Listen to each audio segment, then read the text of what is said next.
Nós estamos trabalhando com vocês hoje o capítulo. Vamos finalizar hoje o capítulo, na verdade, o capítulo A Prisão de Jesus. É um episódio que o João ele narra vamos dizer assim, um grande bloco composto pelo capítulo 18, composto pelo capítulo 18, 19 e 20. Esses três capítulos, 18, 19 e 20, que começou no 13, na verdade, né, mas esses três são mais importantes, o João chama de enaltecimento de Jesus. Jesus que é enaltecido. Como que Jesus é enaltecido por João? Através da morte dele e da ressurreição. Todo o livro de João, todo o evangelho de João tem esse objetivo, de mostrar que Jesus cumpriu a obra do Pai. Estamos começando agora Rose e Gil, capítulo 18. Então, todo o evangelho de João, o objetivo dele é mostrar que Jesus cumpriu a vontade do Pai e, por isso, ele é exaltado. A glória de Jesus se dá através da cruz e depois da ressurreição. Esse é o objetivo do João. Isso começa no capítulo 13, nós estudamos já, e agora estamos então no capítulo 18. 18, 19 e 20 são os capítulos mais importantes de todo o Evangelho. 18, 19 e 20. Que mostra desde 18 a prisão, o 18 já de 28, ele diante de Pilatos, e depois o 19 e o 20, a morte e depois a ressurreição. Porque o capítulo 21 é um adendo que o João coloca no Evangelho. O Evangelho mesmo em si termina no capítulo 20, vamos dizer, as questões centrais. Então, 18, 19 e 20 é um conjunto em João. Qual é o conjunto? O exaltamento, né, o enaltecimento de Jesus na cruz e depois aí a sua morte e ressurreição. Esse bloco que nós vamos começar, ele começa, eu falei isso na última aula, vou fazer aqui a memória, ele começa no Jardim das Oliveiras, e vai terminar no Jardim do Gólgota. O João, então, coloca esse cenário, ele cria um cenário onde Jesus é preso num Jardim das Oliveiras e vai ser, então, enterrado, né, no Jardim do Gólgota. Ele mesmo diz, ali havia um jardim e onde vai ser colocado o corpo de Jesus. Possivelmente o João está lembrando do grande jardim do Éden, né, onde começa tudo através aí da criação. Jesus, a nova criação, o novo Adão. Essa é a motivação do João. Um ponto que vocês não podem perder nesses capítulos 18, 19 e 20 é o contexto da obra. Isso que vai ajudar a entender. Quando João escreve, eh, o cristianismo está enfrentando um problema com o judaísmo. Esse é o fundo de tudo que o João quer narrar. Então, quando João escreve a obra, lá no final do século I, o cristianismo está enfrentando um problema em relação ao judaísmo. Qual é o problema? O judaísmo não aceita mais, os judeus não aceitam mais que outros judeus preguem em nome de Jesus. Então, todos aqueles judeus que pregavam em nome de Jesus quando João está escrevendo, estavam sendo expulsos da sinagoga. Tá? Então, esses três capítulos, 18, 19 e 20, eles vão, na verdade, narrar as dificuldades das primeiras comunidades em relação aos judeus. Por isso que em todo o evangelho de João, nós vamos percebendo que a grande temática é o conflito entre judaísmo e cristianismo. Sempre, o João fala, é a festa dos judeus. Ele sempre coloca Jesus com problemas com relação aos judeus. Mas o que o João quer narrar? Jesus está morto há 60 anos. O João quer narrar os problemas dos primeiros cristãos com esses judeus. Ele vai fazer uma releitura dos problemas de Jesus com os judeus para explicar os problemas das primeiras comunidades com os judeus. Vocês vão ver isso bem claro hoje no capítulo 18. Então, o que o João quer dizer é o seguinte: da mesma forma que Jesus teve problemas com os judeus, nós ainda estamos tendo hoje. Da mesma forma que Jesus foi julgado pelos judeus, nós estamos sendo julgados hoje. Da mesma forma que Jesus foi preso pelos judeus, nós estamos sendo presos hoje. Qual é o nosso inimigo? Não é o judaísmo, está dizendo João, não é o Império Romano. O nosso grande inimigo, o inimigo do cristianismo, é o príncipe, ele chama aí o dono desse mundo, né? O príncipe desse mundo, que é o demônio. Então, ou seja, o grande inimigo que utilizou dos judeus, que utilizou do Império Romano, que utilizou dos Judas, foi aí o dono desse mundo, o príncipe desse mundo, que é o demônio. Então, ou seja, é aqui, por isso que a gente fala que a obra do João é uma obra muito mais teológica do que histórica. É o grande confronto entre as forças da luz, do bem, Jesus, e, do outro lado, as forças das trevas, representada pelo príncipe, né, ou pelo dono desse mundo. Então, aqui, não esqueçam desse contexto. O João está procurando ler a realidade da comunidade a partir das luzes que Jesus jogou, né, com os seus conflitos em relação aos judeus. Ele utiliza Jesus como exemplo para dizer que, por causa desse conflito de Jesus com os judeus, nós ainda sofremos os mesmos problemas hoje ali. Elisa, nós estamos começando a trabalhar o capítulo 18, tá?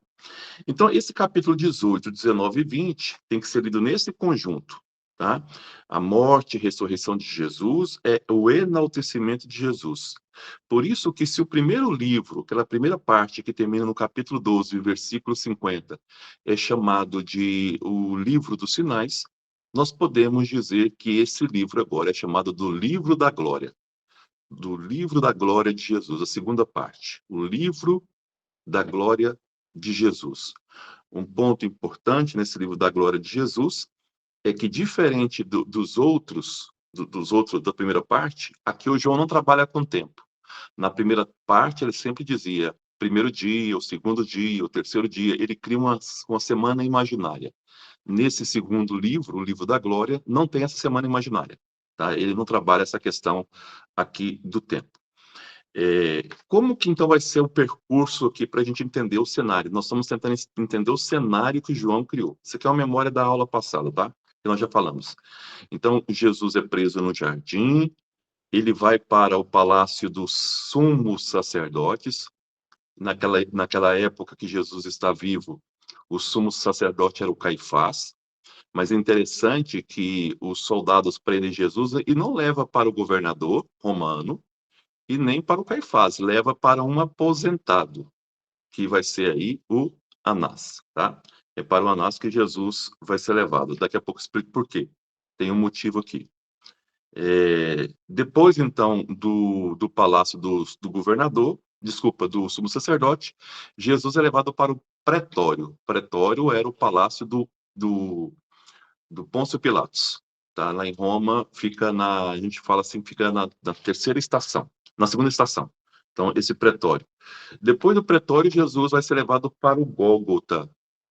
E, por fim, para o jardim. Então, olha, começa com o jardim, palácio dos sumos sacerdotes, pretório, Gólgota e, novamente, jardim. Como eu falei para vocês, o João coloca esse capítulo 18, 19 e 20, começando no jardim, finalizando em um jardim. É interessante que nós podemos dividir esses três capítulos também numa espécie vamos dizer, de tempo imaginário. A noite, quando Jesus é preso, a madrugada, quando ele vai ser, vamos dizer assim, interrogado, e à tarde, quando ele vai ser morto. Então, a gente pode dividir isso aqui também numa espécie de tempo imaginário, que foi real, tá? A noite, que é a prisão, a madrugada, que é o interrogatório, e depois a questão aí do meio-dia, que é a questão da morte de Jesus, Jesus na cruz. Pessoal, não esqueça, eu já falei isso para vocês, quando a gente for falar sobre a questão de Jesus na cruz, que Jesus ele é pregado na cruz ao meio-dia, sexta hora do calendário romano. O romano ele dividia a hora de 3 em 3 horas, tá? A sexta hora é ao meio-dia. Por que o João coloca Jesus sendo pregado na cruz ao meio-dia? porque meio-dia da Páscoa judaica, que era o dia, a sexta-feira, quando Jesus morre, é a Páscoa judaica, né? Na verdade, a Páscoa começa no sábado, que é à tarde, mas naquele dia, sexta-feira à tarde, era o dia que se matava os cordeiros. Meio-dia se matava os cordeiros para no sábado à tarde, que seria sexta à tarde, depois do pôr do sol já é sábado, comer-se esse cordeiro.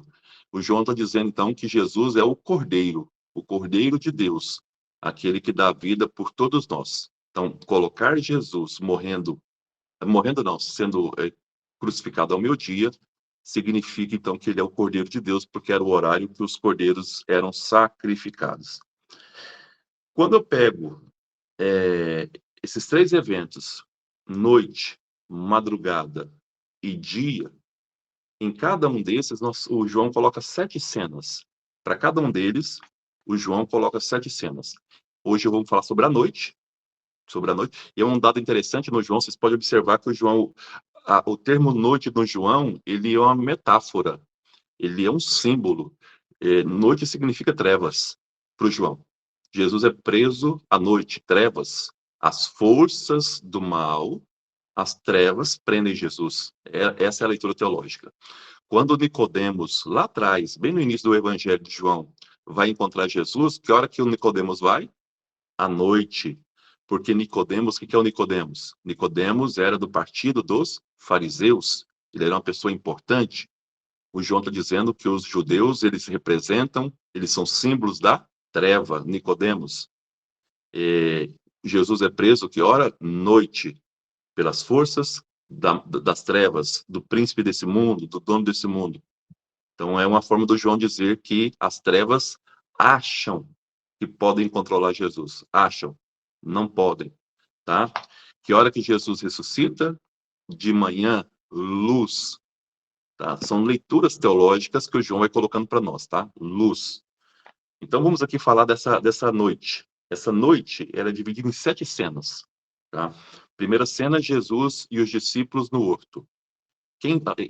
Presta bem atenção que eu vou explicar aqui do João. O João, ao dividir a noite em 7 cenas, em cada uma dessas cenas ele coloca um protagonista. O primeiro protagonista é o discípulo, no segundo o protagonista é o judeu. O terceiro é o discípulo, no quarto é o judeu. No quinto é o discípulo, no sexto é o judeu. No sétimo é o discípulo. Então, assim, a alternância é discípulo, judeu, discípulo, judeu, discípulo. Então, 7 cenas com protagonistas se alternando. Então, a primeira é Jesus com os discípulos no horto. Quem é o protagonista? Os discípulos, que está com Jesus ali. Segunda cena, Jesus e o batalhão, e os soldados, tá, judaicos. Quem é o protagonista? Os judeus. Terceira cena, Pedro fere o servo, o Malco. Quem é o protagonista? Pedro, os discípulos. A quarta cena, que é uma cena de transição, os guardas vão prender Jesus e levar a Anás. Quem é o protagonista? Os judeus, porque Anás é um judeu. Na quinta, a negação de Pedro, a primeira negação. Quem é o protagonista? Os discípulos. Na sexta, o interrogatório de Jesus frente ao Anás, que é um protagonista, Anás, portanto, um judeu. E na sétima, o Pedro negando novamente Jesus. Quem é o protagonista aqui? Vai ser o discípulo. Então, é só para mostrar para vocês que, para cada uma vamos dizer, desses episódios, noite, madrugada e manhã, existem 7 episódios em cada uma delas. Na noite tem 7 episódios, com alternância cristãos, judeus, cristãos, judeus, cristãos, judeus e cristãos, tá? 7 sempre alternando dessa forma. Então vamos agora falar da prisão de Jesus. A prisão de Jesus, ela está no capítulo 18, versículo 1 até o 11. Tá? Tem muitos elementos interessantes aqui em relação a isso.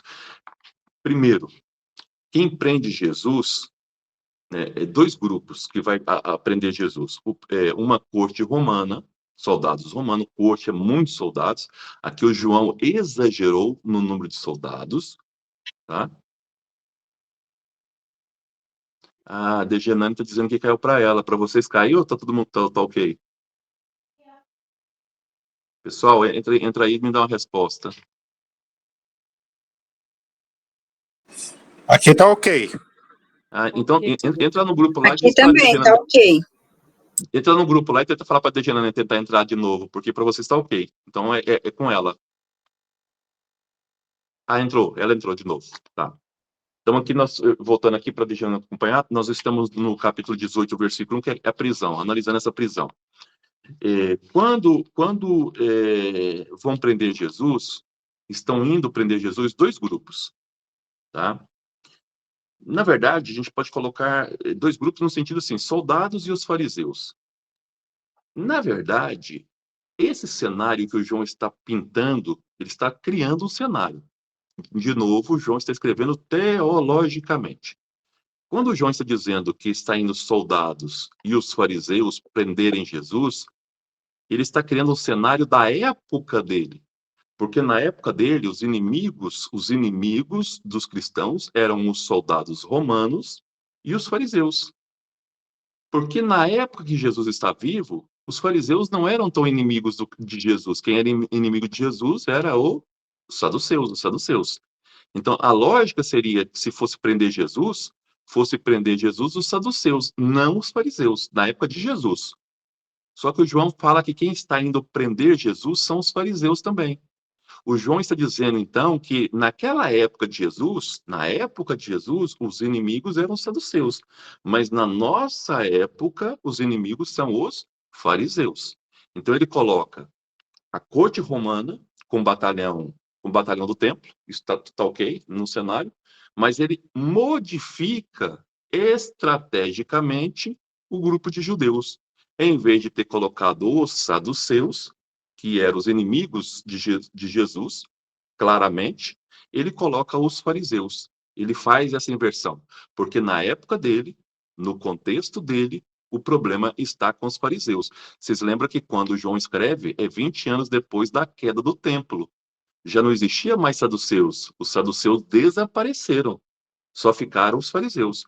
Mas, de qualquer forma, na corte romana, quer dizer, os soldados romanos, o batalhão do templo e mais os fariseus representam duas forças, soldados, né? Representam duas forças que são inimigas do cristianismo nesse momento. Eram inimigas de Jesus, agora são inimigas do cristianismo. E quem está por trás dessas forças? De novo, o príncipe ou o dono desse mundo, tá? Esses agentes, pessoal, isso que nós temos que entender em João, esses agentes, eles trabalham para as forças das trevas. Quais são esses agentes? O Império Romano, os fariseus, os soldados do templo e o Judas. O Judas, lembra que quando o João está escrevendo sobre a última ceia, fala assim, o demônio já tinha colocado no coração dele aquilo que ele tinha que fazer. Quer dizer, o Judas, ele é apenas um instrumento dessas forças do mal. Ele é um instrumento dessas forças do mal, que é o dono desse mundo. Quando Jesus faz a última oração para os apóstolos, ele fala justamente que o Pai nos proteja dessas forças, quer dizer, do mundo, mas não nos tire do mundo, porque nós temos que transformar esse mundo, mas que nos proteja dessas forças. Então, Jesus sabe que nós iríamos sofrer tentações, perseguições, e pede que o Pai nos proteja, que não nos tire, porque esse mundo tem que ser modificado. Somos nós os agentes de Jesus, somos nós os agentes da luz, tá? Aqueles que me seguem, aqueles que me ouvem, Jesus usa muito, pessoal, isso é muito importante, a linguagem agrícola, vamos dizer assim, da pecuária, do bom pastor. Então, aqueles que me escutam, aqueles que me ouvem, quem são esses? São os discípulos, somos nós. Então, aqueles que me ouvem, aqueles que escutam minha voz, nós somos esses agentes da luz, tá? Mas existem os agentes das trevas, nesse momento aqui representado pelo Império Romano e pelos judeus. Vou frisar de novo. O João, mais do que estar falando de Jesus, que já morreu tem 60 anos e venceu, morreu e venceu, porque ele ressuscitou, ele está falando agora da nossa realidade dos cristãos.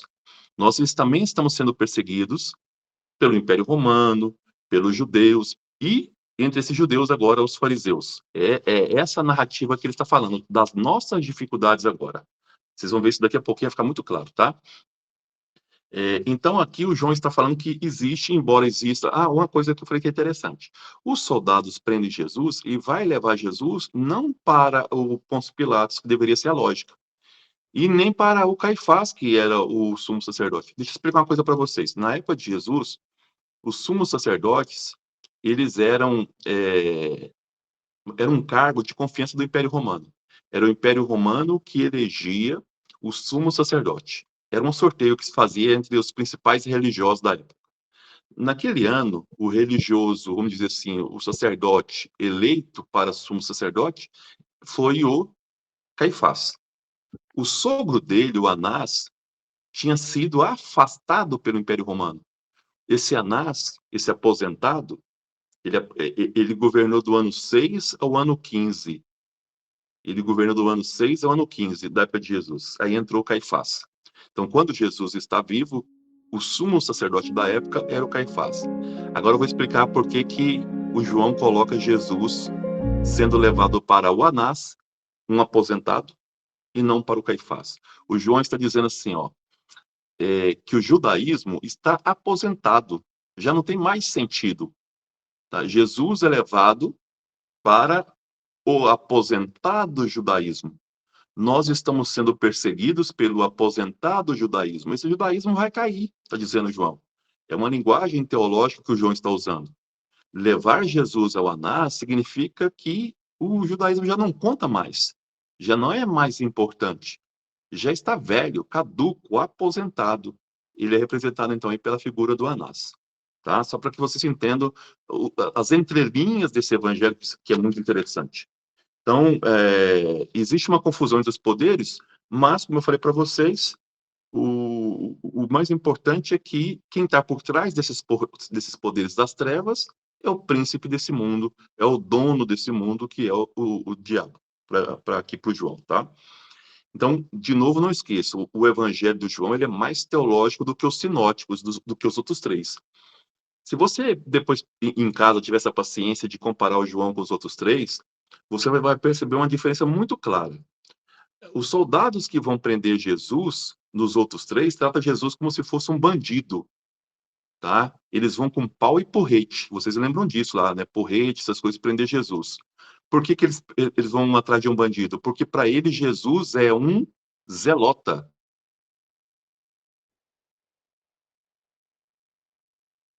De um zelota.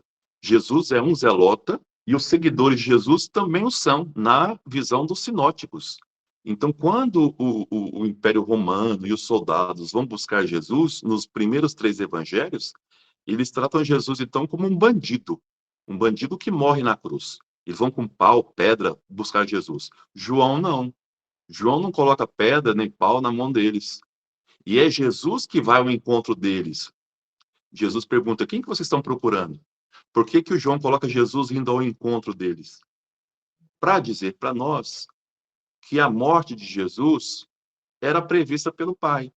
Não é a ação deles que mata Jesus. Jesus se entrega voluntariamente. As forças do mal, está dizendo Jesus, não têm força sobre Jesus. Nenhuma delas tem força sobre Jesus. Tá? Então, por isso que o João tira a agonia de Jesus. Nos sinóticos, não. Nos sinóticos, Jesus sofre pela morte, não quer morrer. Porque nos sinóticos, não é vontade do Pai a morte de Jesus, é consequência do projeto de Jesus. Então, nos sinóticos, a morte de Jesus é consequência do projeto de Jesus, de lutar pelos pequenos, de lutar pelos excluídos, de enfrentar de frente esses poderes. Então, Jesus, ele não quer morrer. Pai, afasta de mim essa hora, esse cálice, né? Então, Jesus não quer morrer.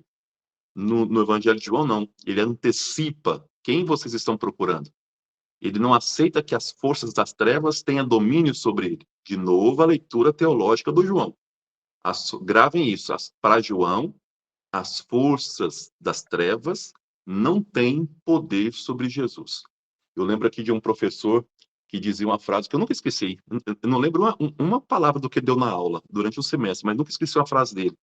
Ele dizia o seguinte, que a sexta-feira da paixão, que é vamos dizer, a simbologia de todo o sofrimento humano, não tem a última palavra. A última palavra é a ressurreição. Só existe a sexta-feira porque existe a ressurreição. Então, quer dizer, a vida vai vencer. A vida tem a última palavra, não são as trevas. Por mais que você sofra agora, por mais que sua situação esteja difícil, a sua ressurreição vai aparecer. Então, essa é a grande mensagem do João. As trevas não têm poder sobre nós cristãos, não tem. Por mais que acreditem que tenham. É Jesus que se antecipa. Quem vocês procuram, tá? Então, outra coisa interessante em João, que quando os soldados chegam e Jesus pergunta o que eles estão procurando, eles falam Jesus, o Nazareno. Aqui tem uma teologia lindíssima de João e remete àquilo que eu falei já para vocês. Nazarenos, pessoal, não esqueça, Nazarenos era o nome dos primeiros cristãos. Os cristãos não eram chamados de cristãos. Eles eram chamados pelos judeus de nazarenos, como se fosse uma seita, os nazarenos. Então, o João está dizendo, quem vocês estão procurando? Jesus e os cristãos.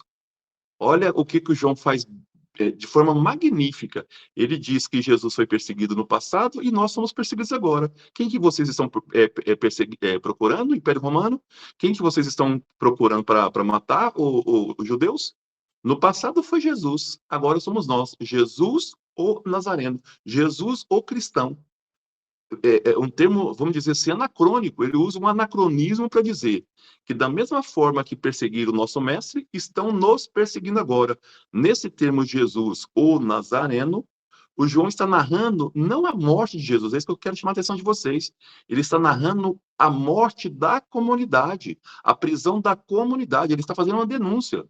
Estamos sendo, da mesma forma que Jesus, estamos sendo presos. E nós nos antecipamos, estamos aqui. Nós não temos medo. João está encorajando a comunidade a não ter medo. O texto do João é um texto de encorajamento, dizendo assim: nós não temos medo, estamos aqui. Vocês mataram o nosso mestre, ele ressuscitou, vamos morrer e vamos ressuscitar. Nós não temos medo do Império Romano, nós não temos medo da perseguição judaica. Tá? Então, o João está fazendo uma denúncia e, ao mesmo tempo, um encorajamento, encorajando esses cristãos. Tá? Os soldados, quando escutam Jesus falar, sou eu, eles caem por terra. Por que eles caem por terra? Porque a palavra sou eu é o nome de Deus na Bíblia. Isso está lá, vocês podem depois pegar a Bíblia de vocês. Êxodo, capítulo 3, versículo 14. Êxodo 3, 14. Quando Moisés pergunta assim, a quem devo anunciar para o faraó? Eu sou aquele que sou. Eu sou. Eu sou é o nome de Deus na Bíblia. Deus se define como um termo de ação. Eu sou. Um Deus que age na história. Tá? Um Deus que age para libertar.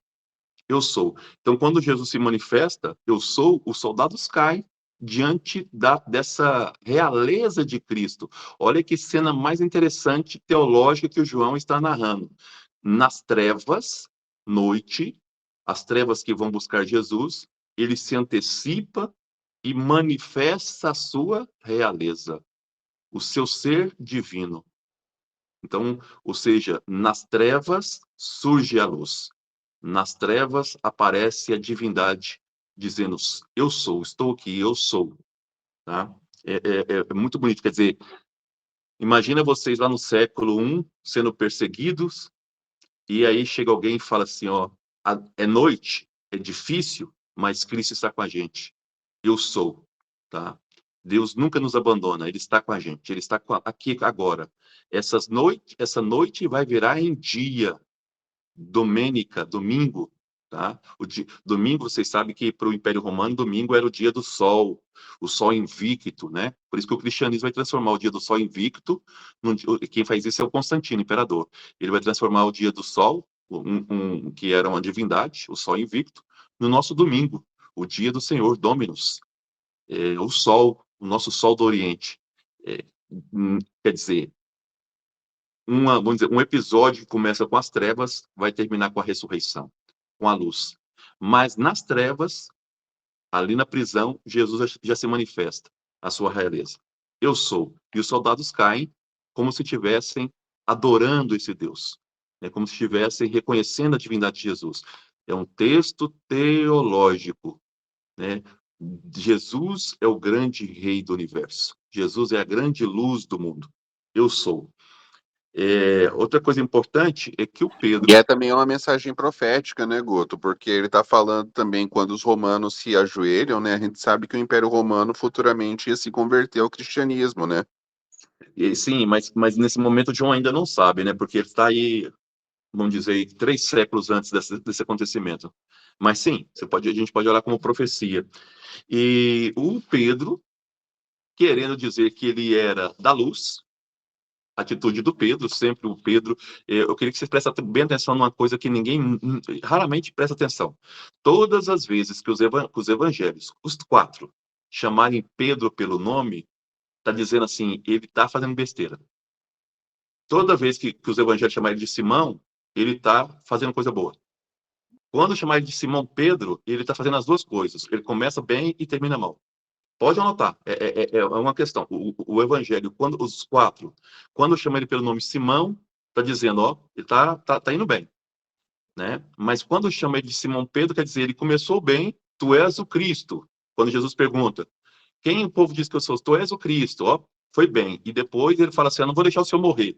Jesus fala, afasta de mim, Satanás. Começou bem e terminou mal, Simão Pedro. E quando chama ele só de Pedro, aí ele fez a pior coisa possível. Então o Pedro, querendo falar que era da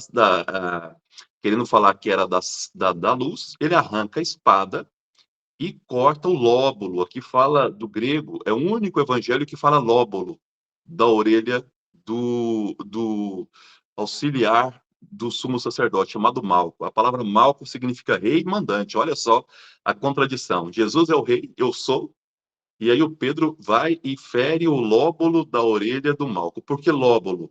Porque lá no livro, já falei isso para vocês também, lá no livro do Êxodo, fala que os sumos sacerdotes, eles eram ungidos no lóbulo da orelha. Era como se tivesse antecipando o fim do judaísmo, porque sem sumo sacerdote não tem judaísmo. Então, o João está fazendo uma crítica. O judaísmo está condenado, né? O último que poderia ser, vou desligar a luz aqui porque ela começou a acabar a bateria. Ficou muito escuro? Dá para me enxergar ainda. Vamos terminar assim. O último que podia ser o sumo sacerdote foi arrancado o lobo da orelha. Não pode ser. Eles eram ungidos no lobo da orelha. Então é isso que está dizendo aqui o João, tá bom? E aí Jesus fala assim, só uma coisa, quem é o Pedro, pessoal? Quem é o Pedro? Ele é um personagem significativo. O Pedro é todo cristão no século I que falava para o João, vamos enfrentar o Império Romano na espada. Então, teve muitos cristãos que chegaram no João Evangelista e diziam o seguinte, eu já não aguento mais sofrer perseguição, vamos enfrentá-los. Vamos pegar a espada e vamos matá-los também. Alguém deu essa sugestão para o João. E o João contou essa história. Você está agindo como Pedro. O Pedro fez a mesma coisa. Pegou a espada e arrancou a orelha do coitadinho do Malco. Então, você, quem é o Pedro? O Pedro é todo cristão violento que existe até hoje. Todo cristão que acredita que tem que enfrentar o mal com o mal. Quantas vezes eu ouvi de cristão falar o seguinte, aquela pessoa me faz mal, eu faço também. É Pedro pegando a espada e arrancando a orelhinha do Malco. Aquela pessoa pisou no meu calo, eu piso no calo dela também. É Pedro. Aquela pessoa fofoca da minha vida, eu fofoco da vida dela também. É Pedro. Então, Pedro somos todos nós que usamos da violência como alternativa para o projeto de Jesus. Pessoal, e a igreja nossa, vou falar a parte da minha igreja, que o catolicismo está cheia de Pedros, que acha que é a violência que corrige o mundo, é a violência que vai salvar a humanidade. Temos que enfrentar. E aí Jesus fala para Pedro, acaso eu não vou tomar o cálice que o Pai me reservou? Quer dizer, o projeto do exaltamento, eu não vou beber esse cálice, Pedro? Então, Pedro aqui, de novo, quando aparece o nome Pedro, ele está fazendo alguma coisa que não é bacana naquele momento. Então, aqui termina a cena da prisão. Termina aqui a cena da prisão. Vamos à cena agora do julgamento. que começa do 12, versículo 12, vai até o 27, tá? 18, 12 a 27. Então, Jesus é levado para esse caduco Anás, que já não tinha mais função, né? Mas estava ali. Jesus é levado para ele. E ele pergunta para Jesus o seguinte, né? Qual é a sua doutrina? Explica, né, para nós. O que você pregava? É os judeus na época do João perguntando: no que vocês acreditam, cristãos? Então, o João aqui está colocando nessa pergunta para Jesus: o que você pregava? Ele está perguntando, o João está dizendo a mesma coisa lá no século I, os judeus perguntando para o João e para o grupo: no que vocês acreditam? E a resposta de Jesus é muito clara: eu falei nas praças, eu falei nas sinagogas, eu falei no templo. Pergunta para os que para aqueles que ouviram, que eles vão dizer o que eu pregava. O que o João está dizendo? Se você quer conhecer a doutrina de Cristo, pergunte aos cristãos, aqueles que ouvem. Então, ou seja, se alguém quer saber o que Jesus pregava, basta perguntar para nós cristãos. Aí vem a perguntinha dolorida para nós: será que a pessoa consegue ver em mim, Guto, a doutrina de Cristo? Será que a pessoa consegue ver em mim, Guto, aquilo que Jesus ensinou? Pessoal, olha que perguntinha difícil que o João está dizendo. Então, em Jesus está remetendo o seguinte: quando perguntarem o que eu preguei, olha o que Jesus está falando. Quando perguntarem o que eu preguei, pergunte para os meus discípulos. Eles vão dizer, eles me escutaram, eles sabem o que eu preguei. Então, é uma perguntinha que nos coloca numa situação muito complicada. Então, quando quiserem saber o que Jesus pregou, pergunte para o Guto, pergunte para o Degerano, pergunte para o Rafael, para a Gil, para o Mauro, né? E assim, Elvira, Maria, assim por diante. A Rose, quer dizer, pergunte para os cristãos, eles vão dizer o que eu preguei. E o que acontece? As forças do mal, diante dessa situação, os judeus, que é um soldado judeu, dá uma bofetada em Jesus. Quantos na época de João não levou bofetada na sinagoga, porque já não tinha mais templo? Então, João está recordando isso. Quantos de nós já não fomos bofeteados nas sinagogas por sermos cristãos? Quantos de nós não fomos bofeteados na rua por sermos cristãos pelos judeus? Vocês acham que vocês são privilegiados? Jesus também passou por isso. Tá? Firme, continue firme na luta. Tá? Então, João está falando, João, no capítulo 18, vou repetir de novo, não está preocupado mais com Jesus.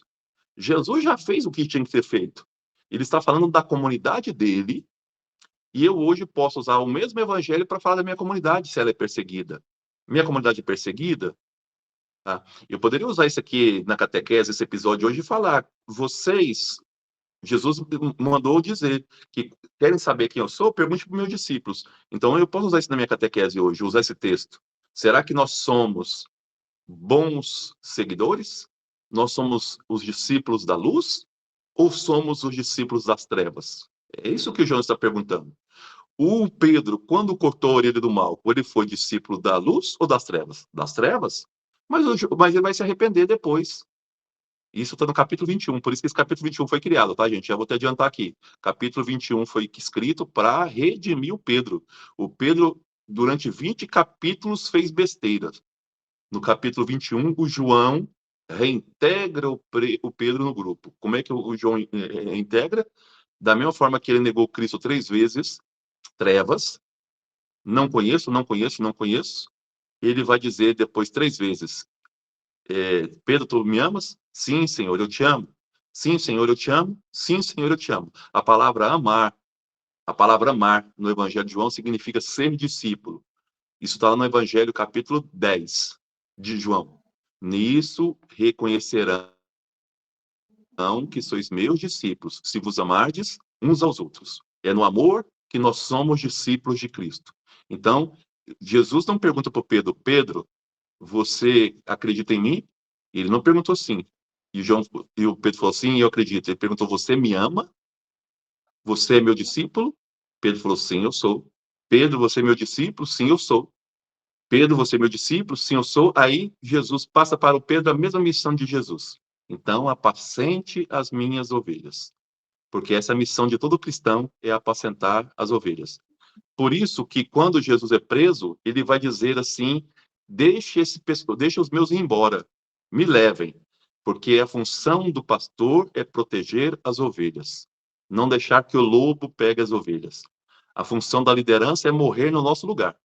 Não deixar, essa é a função do Papa Francisco, essa é a função do padre, essa é a função do pastor, é que ele seja o primeiro a dar a vida pelas ovelhas. Ele é o primeiro que tem que dar a vida, tá? Tentar proteger as ovelhas. Essa é a função. E esse texto que eu trabalho com vocês, ele é de um grande teólogo, já faleceu, João Konings. Ele diz o seguinte: essa foi a função, por exemplo, do Oscar Romero, né, lá em El Salvador. Ele dá a vida pelas ovelhas. Para as ovelhas não morrerem, ele morre no lugar. Então, essa é a função de todos os mártires da igreja. Para não deixar os outros morrerem, eles vão no lugar. Eu estou aqui. Eu, eu sou cristão.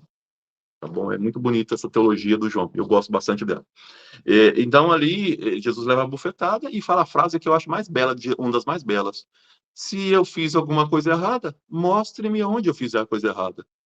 Então, os cristãos dizendo para os judeus lá, se nós estamos fazendo alguma coisa errada, mostrem que nós estamos fazendo errado. Mas se nós estamos fazendo o que é certo, por que vocês estão nos perseguindo? É isso que o João está dizendo. Então, quem está sendo julgado, pessoal, no capítulo 18? É isso que eu queria chegar nessa conclusão.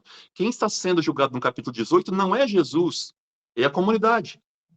É as primeiras comunidades cristãs que estão sendo julgadas. O João está narrando isso. Ele está usando o episódio de Jesus, que foi julgado, para lembrar que agora a comunidade está passando pelo mesmo processo. O João está narrando não o julgamento de Jesus, não a bufetada que Jesus levou. Ele está falando das bufetadas que nós estamos levando e do julgamento que nós estamos passando. E aí ele está usando a fala de Jesus na comunidade. Está dizendo para o judaísmo: se nós estamos fazendo alguma coisa errada, mostre onde. Mas se nós não estamos fazendo, por que vocês estão nos batendo? Por que vocês estão nos prendendo? Por que vocês estão nos matando? Então, João está perguntando isso através do evangelho dele. Ele está usando o evangelho, usando o exemplo de Jesus, e esse exemplo de Jesus está jogando luz na reflexão. É o que vocês fazem quando vocês fazem encontro de comunidade. Vocês pegam o texto bíblico, reza o texto bíblico e joga luz na vida de vocês. Ó, a irmã Mariazinha está com problema. Como é que Jesus resolveu esse problema na época dele? Fez isso, isso, isso. Como é que nós podemos ajudar a irmã Mariazinha? Assim, assim, assado. Então, você usa o exemplo de Jesus, o episódio de Jesus, joga luz na comunidade para a comunidade começar a entender que ela também é cristã. Que se Jesus passou por esse problema, nós também passamos. Jesus resolveu, nós vamos resolver com Jesus, porque nós somos seguidores dele. Como diz a novena do Perpétuo Socorro, que eu gosto bastante dessa frase: se morremos com Cristo, com ele ressuscitaremos. Se sofremos com ele também vamos ganhar a vida. É isso que o João está dizendo. Então, grave essa coisa muito importante. No capítulo 18, não está falando da prisão de Jesus. No capítulo 18, não está falando do julgamento de Jesus. Está falando da prisão da comunidade do João, lá no século I, e está falando do julgamento da comunidade. O João está fazendo memória de um episódio de Jesus para dizer que o mesmo aconteceu com Jesus pelos mesmos judeus, pelos mesmos romanos. E hoje está acontecendo com a gente. Então, o João está perguntando. Da mesma forma que Jesus perguntou, nós voltamos a perguntar. A nossa doutrina é essa. Se nós não estamos fazendo nada de errado, por que vocês estão nos perseguindo? Por que vocês estão nos batendo? Por que vocês estão nos expulsando das sinagogas? Porque os cristãos estão sendo expulsos da sinagoga, os cristãos judeus, né? Por que vocês estão nos expulsando da sinagoga? O que nós fizemos de errado? E não vai adiantar. Mesmo assim, a perseguição vai continuar. A morte de Jesus na cruz é a morte de todos os cristãos também que seguem Jesus, tá? Então, nesse episódio aqui, quando Jesus é levado para ser julgado pelo Anás, o João ele suprime uma coisa importante que está nos sinóticos, que é o julgamento do Caifás. Ele apenas cita que o Anás manda Jesus para o Caifás. Mas ele não fala do julgamento do Caifás. Por quê? Porque o João não aceita dizer que as trevas condenaram Jesus à morte. Não foi as trevas. Jesus aceitou o propósito do Pai. A morte de Jesus é o fechamento da obra dele. Então, ou seja, é a glória dele. O Pai quis glorificar Jesus com a ressurreição. Então, vamos dizer, o ato final. Não é as trevas que mandam Jesus para a morte, diferente dos sinóticos. que é um projeto desses judeus. Aqui em João, é o fechamento, é a glorificação de Jesus. Então, por isso que ele não coloca o interrogatório do Caifás. Ele só cita, mas não coloca, diferente dos sinóticos. Tá? É um ponto importante. E ali está a figura de dois discípulos. Aqui chama atenção. O discípulo que Jesus amava. Qual é o discípulo que Jesus amava? São todos aqueles que escutam a voz de Jesus. Todos aqueles que escutam a minha voz são minhas ovelhas. São discípulos amados. Não é o João especificamente. O discípulo que Jesus amava, eu quero que vocês leiam o evangelho a partir da comunidade, não a partir de Jesus. Lá na comunidade, o discípulo que escuta Jesus, tá, é aquele que naquele momento tenta convencer aquele que ainda não entende Jesus e o nega. Quem é esse discípulo? É o Pedro. Como é que o João usa esses termos? Duas palavrinhas do português muito claras: dentro e fora. Quem estava dentro? O discípulo que João amava, que Jesus amava. Quem está fora? O Pedro. Quem está dentro do cristianismo? Aqueles que escutam a voz de Jesus, o discípulo amado. Quem está fora? Aqueles que negam Jesus, o Pedro. Olha que coisa interessante, que pedagogia interessante. Pedro está fora, mas o discípulo faz o quê? Coloca o Pedro para dentro. É o discípulo que tenta converter os outros, fala: coragem, irmão. A perseguição é dura, mas coragem. Vem, fica com a gente, vamos nos fortalecer. E o Pedro entra, mas o Pedro entra com medo. E aí é perguntado, né, para o Pedro: você não é um deles? O que que o Pedro fala? Eu? Não. É engraçado que pergunta assim para Jesus: quem é você? Eu sou. Pedro fala: eu não. Então, sim, a Deus, eu sou. Pedro, eu não. Eu não sou um deles. Eu não sou cristão. Eu não estou com ele.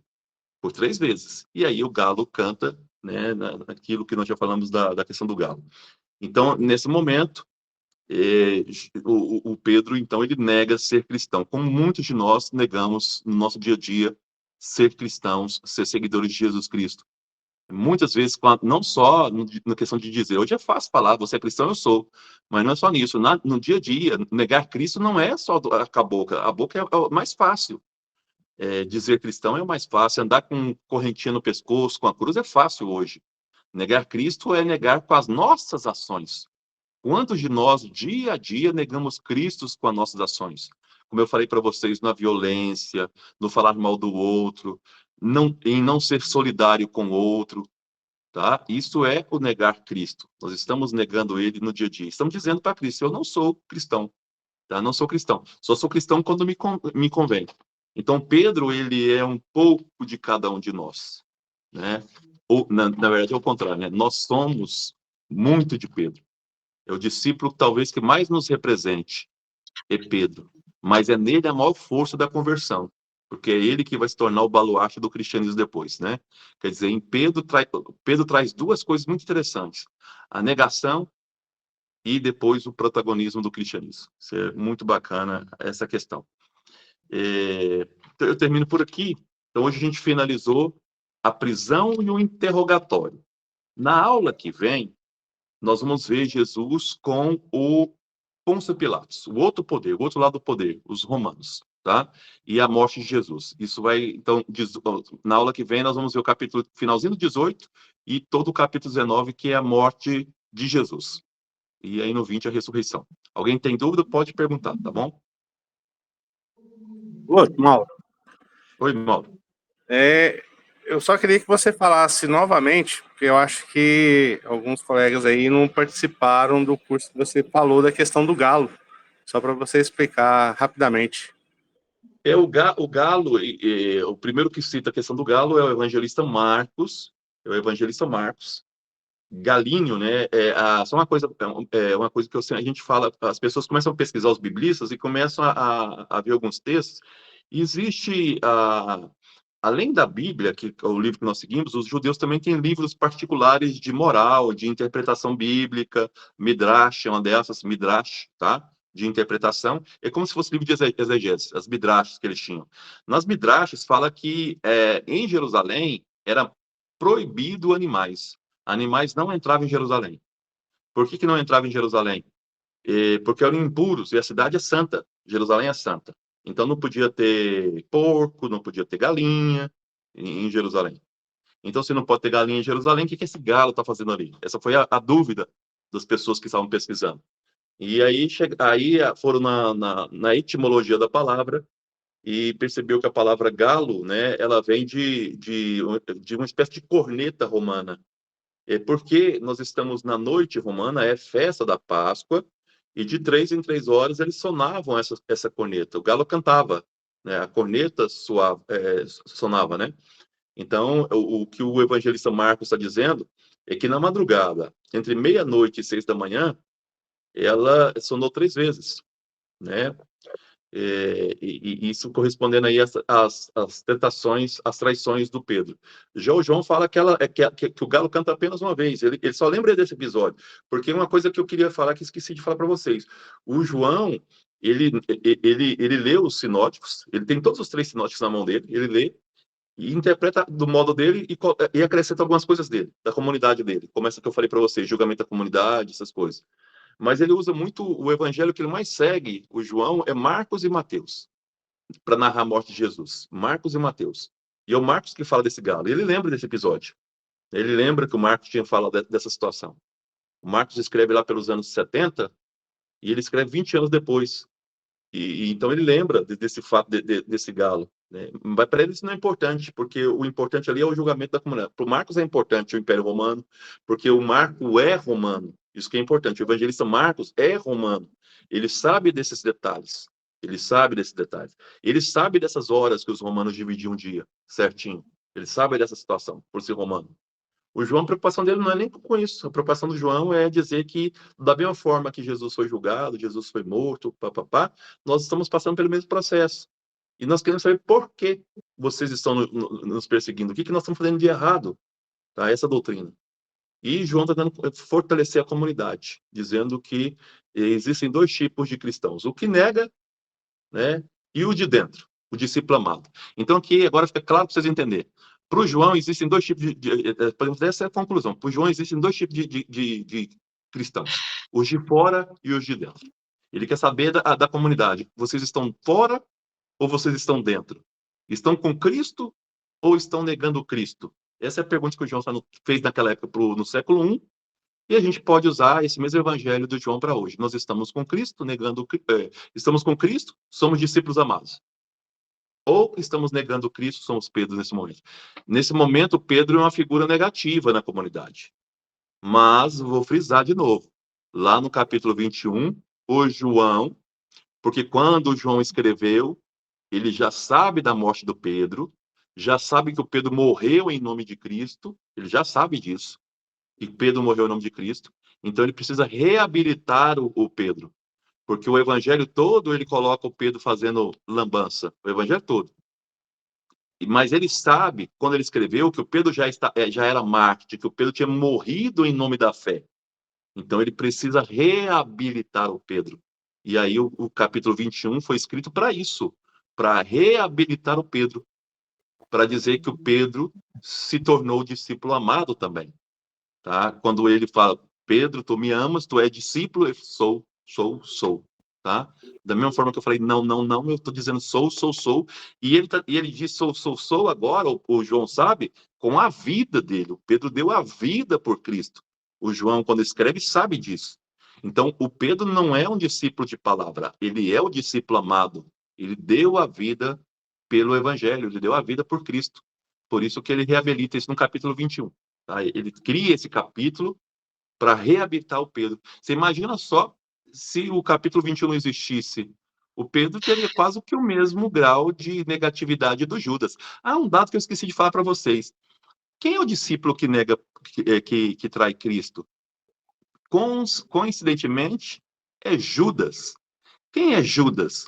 Judas, não estou falando do Iscariote não, tá? Judas é o nome da tribo que criou o judaísmo. É a última tribo que se junta a Benjamim e forma o judaísmo. Então, quem é que entrega Jesus? Os judeus. Está dizendo aí o João. Tá? Então, no nome de Judas, e é interessante, isso aqui é uma hipótese minha, tá? É uma hipótese minha que o Judas é uma metáfora. Não estou falando do João, não, porque no João é claro que é uma metáfora. Nos outros evangelhos também. do judaísmo, porque Judá era o nome do chefe da tribo, né, que é responsável pela criação do judaísmo. Mas isso é uma hipótese, então eu não vou nem discutir isso, não.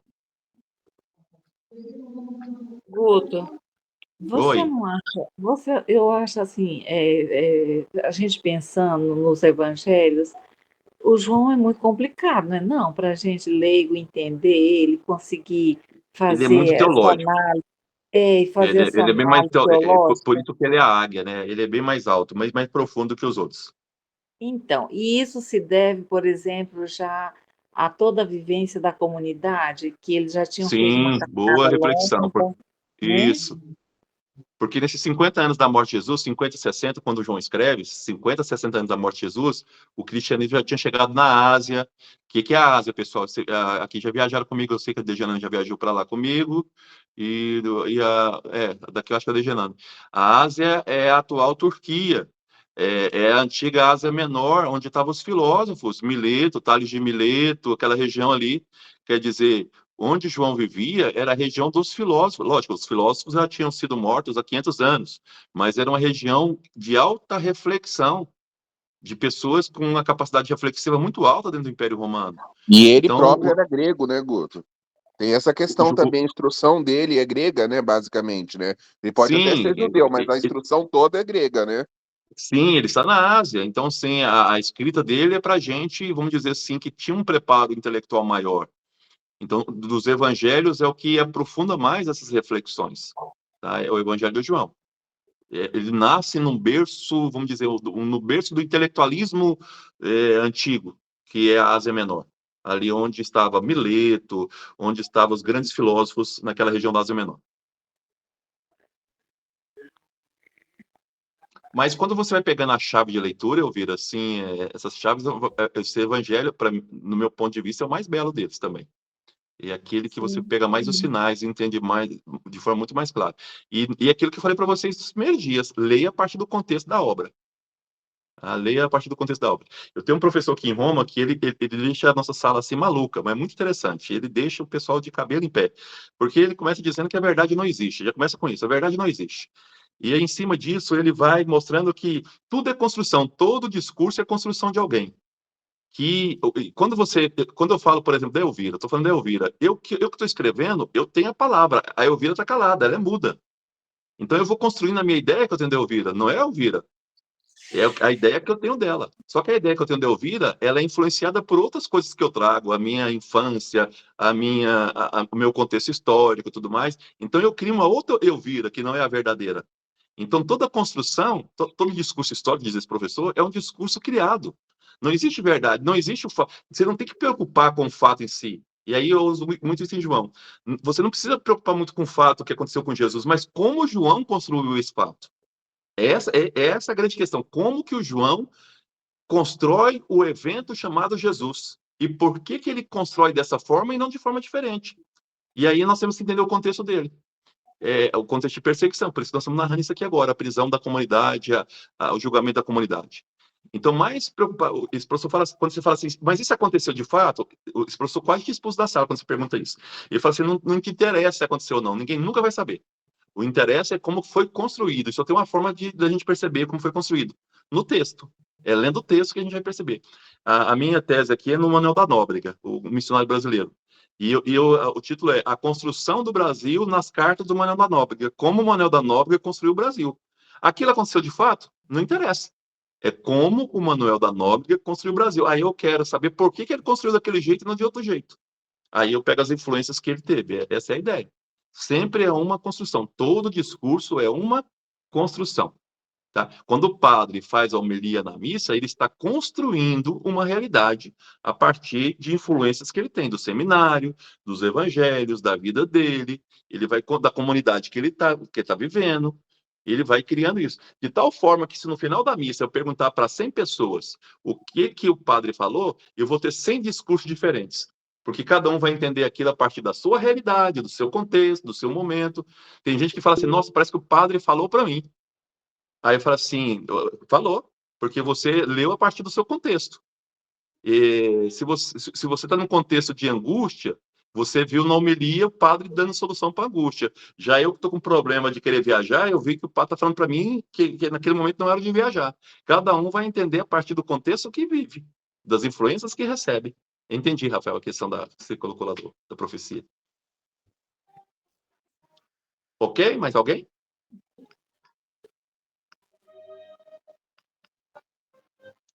Muito bem, então na próxima aula a gente vai ver sobre Jesus. Essa Oi. coisa do... quando eu falei do... Quando você falou da passagem da prisão, com os romanos se ajoelhando, né? Eu falei que poderia ser uma espécie de profecia que o próprio Cristo estava falando que Roma ia abraçar, né, o cristianismo como religião oficial futuramente. Mas aí eu fiquei pensando também, também de certa forma é uma mensagem profética para os povos que não seguiam, né, até então o judaísmo, né? Eu lembro que o próprio Cristo falou, né, que eu vim para o povo escolhido, mas como eles me rejeitaram, então agora minha mensagem vai ser para todos, inclusive para os pagãos. Então Essa poderia para mim ser é a leitura interpretado dessa mais próxima forma do João. já nessa época. Essa é mais próxima do João. Eu acho que o João está dizendo o seguinte: hoje nós somos perseguidos, mas logo, logo, todos os pagãos serão convertidos. Não no sentido daqui a 400 anos, mas a ideia dele é essa. Hoje a gente é perseguido, mas amanhã vocês vão se curvar diante de Jesus como Deus. E esse Jesus que nós estamos anunciando como Deus, que foi perseguido, e hoje nós somos perseguidos, vocês vão se converter ainda. Essa é a mensagem que o João está dizendo. No final do século I. Vocês judeus vão se converter a ele, vocês romanos vão se converter a ele. Não que ele fez uma profecia que lá no futuro isso ia acontecer. E aconteceu mesmo, né? Os judeus não se converteram, mas os romanos sim. Não que ele estava imaginando isso no futuro. Lá daqui 400 anos, Os o gregos, né, Constantino. com a questão da disputa lá entre Paulo e Pedro, né, também mais futuramente, né? Isso, mas o João isso de fato o João está dizendo. Vocês vão se curvar ainda a esse nome. Tá? A esse nome, todos vocês vão se curvar. O João está dizendo. Mas a gente já podia meio que a gente já podia, digamos assim, fazer uma interpretação do que a gente sabe que teve uma disputa, uma briga entre Pedro e Paulo por conta de que será que agora, depois da morte e ressurreição de Cristo, a gente vai instruir apenas os judeus, né? No caso, Pedro queria isso e Paulo queria para os gentios, né? A gente pode fazer uma interpretação com base nesse episódio, Guto, assim, dizendo que será que João já estava meio que quando ele escreveu, ele estava mais ou menos no começo ali daquela discussão, ou já estava chegando Não, perto, alguma coisa entendi a assim? pergunta. Não, sabe por que que não? Porque essa discussão que você está falando, ela durou em torno de 10 a 15 anos depois da morte de Jesus. Quando o João escreve 60 anos depois, essa discussão já não existe mais. Ele sabe que o evangelho é para todos. Que o próprio Paulo e o Pedro, porque nós não podemos esquecer que o Concílio de Jerusalém foi em 49, que decidiu essa questão, que se podia pregar para todos. Depois que o Pedro pega para Cornélia, pouco tempo depois desse concílio. Foi até o evangelho recentemente da igreja, a questão do Cornélio. Então é o seguinte, o João essa discussão se devemos pegar para judeus ou gentios, ela já foi superada aí em João pelo menos uns 40 anos. Então para ele já não é esse problema mais não, Ah, entendi, obrigado. tá? Então abraços, a gente se vê na próxima semana com João aí com Jesus sendo julgado pelo Império Romano. E aí eu falei que a verdade não existe. O Pôncio Pilatos vai começar com essa pergunta para Jesus: o que é a verdade? Né? Nós vamos falar isso na próxima aula. Fiquem com Deus, turma. Até Um mais. abraço, boa semana. Um abraço, boa noite. Boa noite. Tchau.